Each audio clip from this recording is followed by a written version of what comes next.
Hi guys, it's Stella. I'm proceeding with the book My Life, My Testimony, episode 12. I hope you are following each and every episode. You are not missing any episode.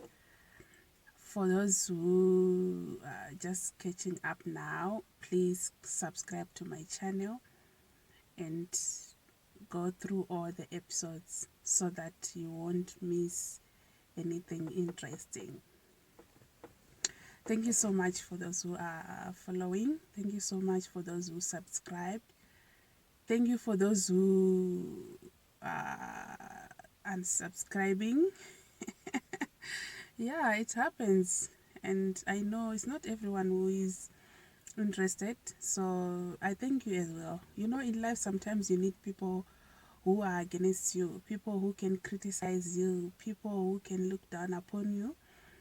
It's good because it's encouraging, and I think I'm used to that.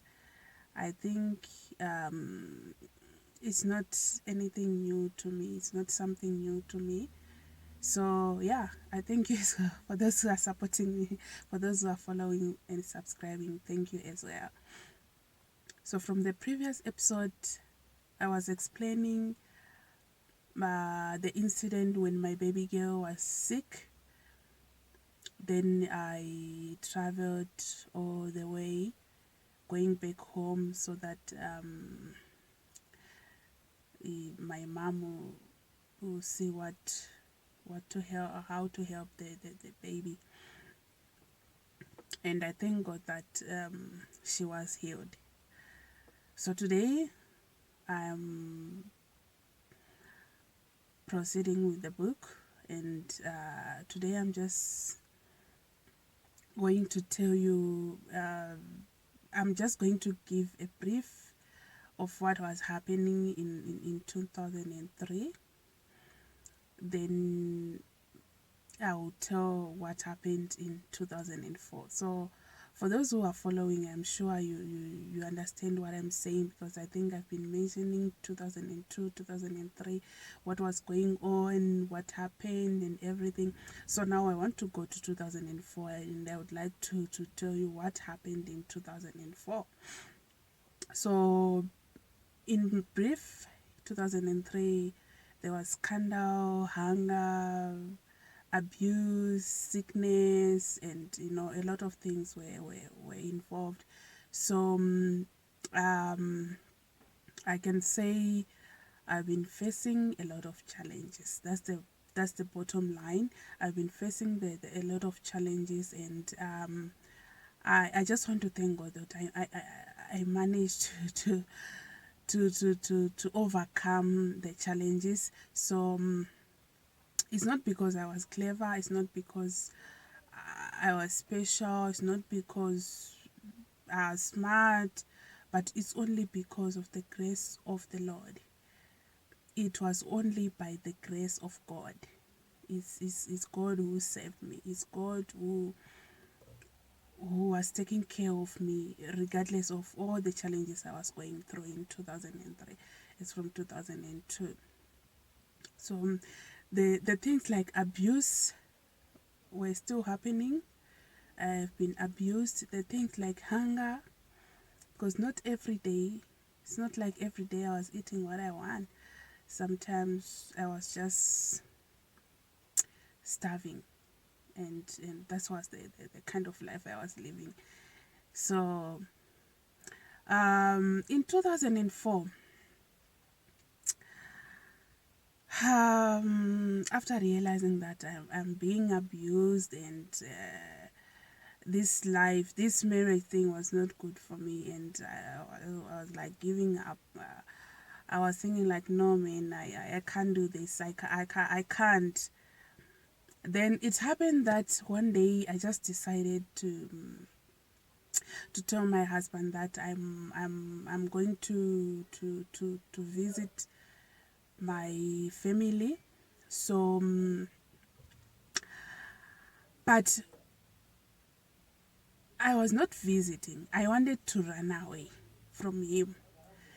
Then I realized if I just run away, I don't have the money to travel, and I was just scared. So I decided to lie to him. Then I told him that I want to visit my family, my parents, since it has been long. So I told him that I want to visit my parents, then I'll come back maybe after 2 weeks or a month. Then he didn't have a clue, and he gave me the money to travel. So on the day, I packed my clothes, the clothes for the baby, everything. Then I left as if I'm visiting. But in my mind, I knew that I'm not coming back. I was tired of the abuse, the hunger, and everything. So I just live as if everything was fine, and he didn't know. So when I get home to my parents, I was talking to my mom.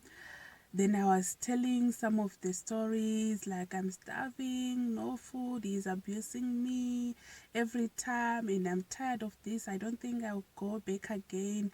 I was talking to my mom, I was talking to my aunt as well, and they could tell that I was not happy. The marriage was not good for me, and actually it was like dangerous for me, because someone who can sleep with a knife under the pillow, you can't trust that person, you can't. So my mom was so concerned, and she said, it's fine, if you want to stay for good, you can stay, you can go back to school, then you can write your exams. If you pass, you can proceed with life, you can go to college and everything. And every year I was sitting for exams for mathematics and science. June and November, my parents were they were registering for me to sit for exams. I was sitting for exams, but I was failing because I didn't have enough time to study. So I was failing. So she said, you have enough time to study, then you can sit for your exams. So I stayed at home. I stayed, and he was expecting to see me coming back, but I didn't come back. And those days there were no telephones; they were so scarce. We were not communicating, and on his side, it was an advantage. He was just like, "Oh my God, thank God! Now I can look for someone else." Because before I leave, I caught him cheating. That's the other thing, which was like, I was not happy about it. That's why I decided to leave and go home. He was cheating on me. So when I went home, it was an advantage for him to do whatever he was doing with whoever. So he was not even bothering to make arrangements for me to come back, to communicate with me, to come back. He just ignored, because he was having someone by that time when I was staying with my parents. So I was staying with my parents, I was going to school, studying, preparing for examination so that I can write the mathematics and the science. You remember, I failed. So um it happened that my aunt, the younger sister to my mom, she was also married by that time, and it happened that the time I left my husband and go back home, she also had a fight with her husband, and she came back home, meaning that her marriage was also failed. It was failing, so she decided to come back home. So she came home where my mom was. She came home, and then she was also telling the same story, like, this marriage thing, I'm having problems, this and that. So my mom and my dad, they were so concerned about her.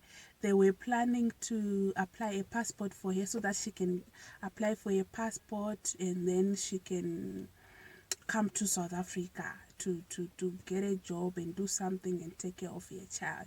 So when she came back, I was also home those days. So I remember we were discussing about this marriage thing. We were discussing about everything, the challenges in the marriage and all stuff.